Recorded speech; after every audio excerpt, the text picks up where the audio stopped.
صلح حدیبیہ کے موقع پر جب کافروں نے سخت اور صبر آزما شرطیں رکھی، حضرت عمر پریشان ہو گئے۔ کچھ ایسی باتیں تھیں جو عقل میں نہیں آتی تھیں، پریشان ہو گئے، جا کے عرض کی یا رسول اللہ صلی اللہ علیہ وسلم آپ بھی سچے ہیں، قرآن بھی سچا ہے، اسلام بھی سچا ہے۔ استفہامیہ انداز میں پوچھا تو یا رسول اللہ صلی اللہ تعالی علیہ وآلہ وسلم یہ دشمن باطل پہ ہیں تو پھر ہم دب کے صلح کیوں کر رہے ہیں؟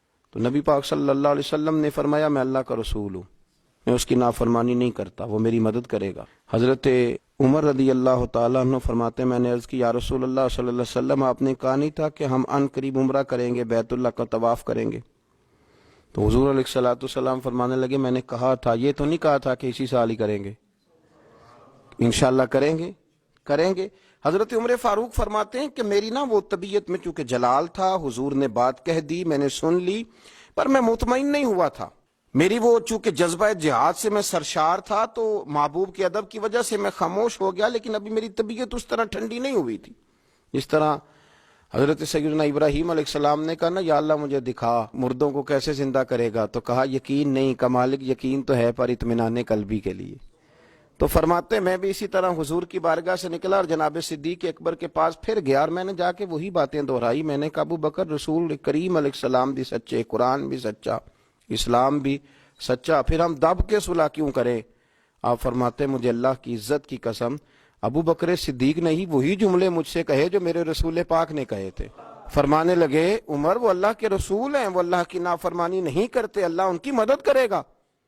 تو میں نے فوراً عرض کیا کہ نبی کریم صلی اللہ علیہ وسلم نے فرمایا نہیں تھا، حضور نے فرمایا نہیں تھا کہ ہم طواف کریں گے، بیت اللہ کا عمرہ کریں گے؟ تو جناب ابو بکر صدیق فرمانے لگے عمر حضور نے کہا تھا کریں گے، یہ تو نہیں فرمایا تھا کہ اسی سال ہی کریں گے۔ تو آپ فرماتے ہیں جب میری طبیعت مطمئن ہوئی، تھوڑی دیر کے بعد میں اپنے آپ کو میں نے ٹھنڈا پایا، تو میرے دل میں خیال آیا کہ عمر تو ابو بکر کے ایمان تک تو نہیں پہنچ سکتا، تو وہاں تک تو نہیں جا سکتا جو ان کا مزاج ہے، جو ان کی طبیعت ہے، اور جہاں تک وہ محبوب کی غلامی کرتے ہیں۔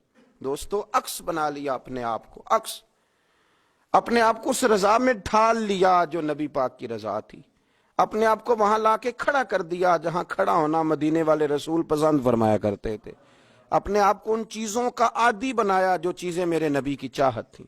حضرت ابو بکر صدیق رضی اللہ تعالیٰ عنہ کا یہ مزاج بنا، اور باطن میں بھی اور ظاہر میں بھی۔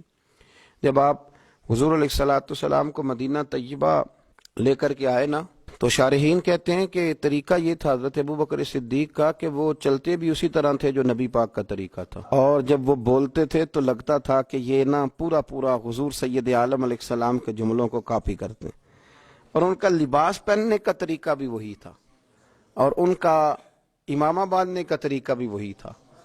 تو فرماتے ہیں دونوں مل کے بیٹھ گئے، اسی کو کہتے ہیں فنا فی الرسول ہو جانا، اپنے آپ کو محبوب کی ذات میں فنا کر دینا۔ فرماتے ہیں کہ حضرت ابو بکر صدیق حضور کے ساتھ آ کے بیٹھ گئے، تو جن لوگوں نے پہلے محبوب کی زیارت نہیں نہ کی تھی، وہ جب ملنے کے لیے آتے نا تو کچھ تو حضور کی دست بوسی کرتے اور بیٹھ جاتے، حضرت ابو بکر صدیق سے ہاتھ نہ ملاتے، اور کچھ چونکہ جانتے نہیں تھے تو وہ آ کے حضرت ابو بکر صدیق کی دست بوسی کرتے اور وہ بیٹھ جاتے، محبوب کریم تک معاذ اللہ پہنچ ہی نہ پاتے، چونکہ جلوے اس طرح پڑتے تھے، اس طرح عکس نظر آتا تھا کہ کچھ لوگوں کو غلط فہمی ہونے لگی۔ حضرت ابو بکر صدیق کو معاذ اللہ اللہ کا رسول سمجھ کے دست بوسی کرتے اور بیٹھ جاتے۔ جناب صدیق اکبر چونکہ عکس تھے، چونکہ نمونہ تھے، چونکہ جلوے دکھائی دیتے تھے، تو لوگوں کو پریشانی ہوئی۔ حضرت ابو بکر صدیق رضی اللہ تعالیٰ عنہ نے چاہا کہ میں کچھ ایسا کروں جس سے پتہ چلے کہ میں غلام ہوں اور یہ میرے آقا تشریف فرمائے۔ آپ فوراً اٹھے، اپنی چادر اپنے کندھوں سے اتاری اور نبی پاک پہ یوں کر کے انہوں نے سایہ کر دیا۔ دھوپ زیادہ تھی، حضور پہ سایہ کر دیا تاکہ پتہ چلے کہ سایہ کرنے والا کوئی غلام ہے، اور جن پر سایہ کیا جا رہا ہے وہ آقا ہیں، سایہ کرنے والا غلام ہے۔ یہ رنگ اختیار کیا چونکہ وہ جلوہ تھا نا، وہ حسن تھا، وہ کیفیات تھی، وہ اس کا پورا مزہ تھا۔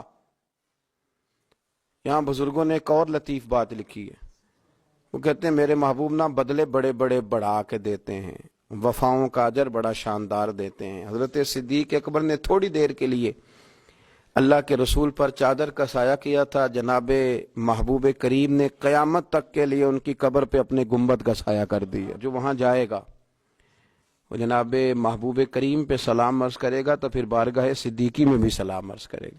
میرے عزیزو، عکس بنا لینا اپنے آپ کو اور رسول اللہ صلی اللہ تعالی علیہ وسلم کی غلامی کا پورا لبادہ اوڑھ لینا۔ ان کو سمجھ آ گئی تھی کہ حضور کی رضا کس چیز میں، وہ جان لیتے تھے، وہ سمجھ جاتے تھے، وہ ان چیزوں کو پرکھ لیتے تھے۔ جو لوگ دیر سے سمجھتے تھے وہ جلدی سمجھ جاتے تھے۔ حضور کے وصال مبارک کا وقت آیا تو نبی کریم صلی اللہ تعالی علیہ وسلم نے صحابہ سے بات کی، نام نہیں لیا۔ ذرا سمجھنا، حضور فرمانے لگے اللہ نے اپنے ایک بندے کو اختیار دیا ہے، چاہے تو وہ دنیا میں رہے اور چاہے تو اپنے رب کریم کی بارگاہ میں حاضر ہو جائے۔ اللہ نے اپنے ایک بندے کو اختیار، اس بندے کا نام نہیں لیا، بس محبوب کی زبان سے جو جملے نکلے تو پیچھے بیٹھے تھے جناب صدیق اکبر رونے لگے، آنسو ٹپکنے لگے، داڑھی بھیگنے لگی۔ لوگوں نے پوچھا آپ کیوں رو رہے ہیں؟ حضور علیہ السلام نے تو فرمایا اللہ نے ایک بندے کو اختیار دیا۔ فرمایا تم نہیں سمجھے، میں تو سمجھ گیا ہوں نا، اللہ کے رسول اپنی بات کر رہے ہیں۔ اتنے شناسا تھے کہ حضور سید عالم علیہ السلام کی رضا کو فوراً پا لیتے تھے۔ دعا ہے عرش کا مالک ہمیں بھی ان کے عشق کی خیرات عطا فرمائے۔